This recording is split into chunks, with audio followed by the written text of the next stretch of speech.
striving for the best logistics customer service. The goal of your logistics network is to make sure your customers are happy. And you keep them happy by keeping your promises to them. So for example, if you tell your customer, you will buy a product from me and 2 days later it will be at your doorstep, you should make it happen. Now the way to make it happen is to make sure you have built a logistics network that can accomplish that. And that is not by accident.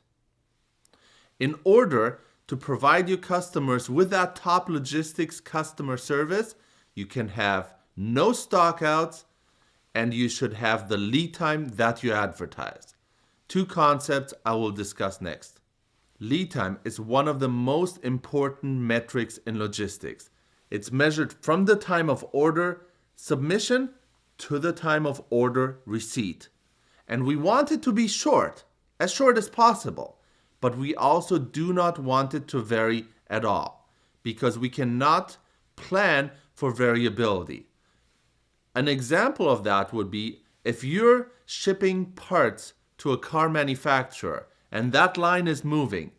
If your part is delayed and they cannot build their cars, the cost of waiting for a part is astronomical. So you want to avoid any delays in your lead times as much as possible. An equally important metric is fill rate, which is defined as the percentage of orders that is shipped from inventory. Lead time will be affected by the fill rate because if you don't have the item in inventory, you will not be able to meet your aggressive lead time.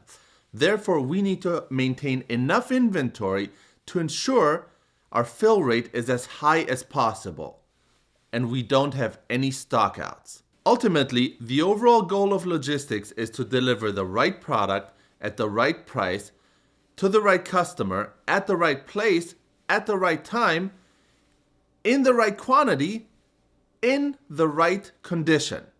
Those are known as the 7 R's of logistics. Companies are striving to achieve the 7 R's, but there's a wrinkle. Not every item that they sell is equally important. So for example, we have different SKUs known as stock keeping units. And some sell a lot, others sell a lot less. In general, for most companies, there are few products that sell the most, also known as our A items. While we have B items and C items, and there are lots of them, they are not as critically important to our success because we don't make as much money on them. Our A items is where we need our best fill rate and our lowest lead time. And then on the other items, we can reduce costs while offering lower levels of service. And that is how most companies achieve low costs in logistics while maximizing their service levels when it matters.